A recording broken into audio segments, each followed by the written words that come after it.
Imagine living in a world where your entire universe is just one person, and then suddenly, that person starts disappearing into the night, leaving you all alone in the dark. That is the heartbreaking reality for Patrick, a young boy living in a quiet village in Poland. His father is always away for work, so it's just him and his mom. They do everything together, racing bikes, swimming in the lake, and just being best friends. But everything changes when the summer tourists arrive, and Patrick's world starts to crumble in ways a child shouldn't have to understand. It starts with a phone call. Suddenly, his mom is getting dressed up and slipping out of the house late at night. At first, Patrick is just confused. Where is she going? Why can't he go too? But as the nights turn into a pattern, the confusion turns into a deep, heavy loneliness. He's sitting by the window, watching the clock, waiting for a mother who is out sharing her heart with a complete stranger. It's a classic case of a child being forced to grow up too fast because the adult in the room is acting like a teenager. One night, the frustration just boils over. As his mom is getting ready to head out again, Patrick accidentally spills juice all over her dress. It's a desperate silent plea for her to stay, but instead of seeing his pain, she just gets angry, changes her clothes and leaves anyway.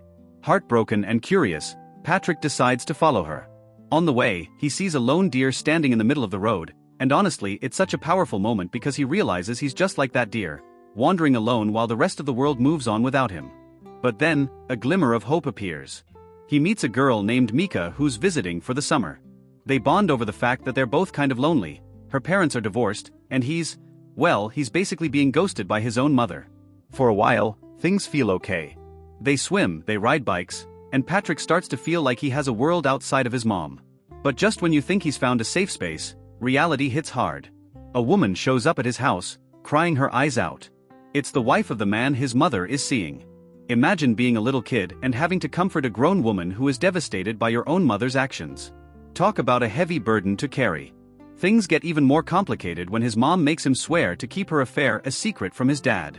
She promises to spend more time with him if he stays quiet, and for a second, Patrick thinks they're finally going to be close again. But it's a lie. She keeps leaving, and Patrick gets so desperate he starts hiding the house keys. There's a really dark moment here where she actually hits him just so she can get out the door to see her boyfriend.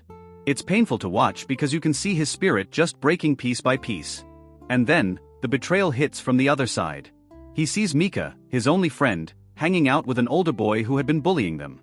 He feels like everyone he loves is choosing someone else over him. He lashes out at Mika, pushing away the only person who actually understood him.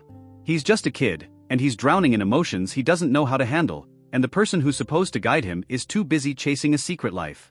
Finally, his dad comes home. For a few days, it feels like a real family again. They're happy, they're playing, and Patrick thinks the nightmare is over. But secrets have a way of coming out. That woman from earlier? She tells his father everything. Patrick finds his dad crying in the bathroom, and in that moment, the family is officially shattered. His dad packs his bags and leaves, unable to look at his wife the same way. The story ends on a heavy, silent note. It's the first day of school, and Patrick and his mother are walking together, but they aren't talking. The bond is gone. His mother's selfishness didn't just break her marriage, it broke her son's ability to trust or connect with anyone.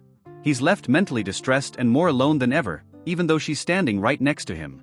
It makes you wonder, is a parent's happiness worth the price of their child's peace?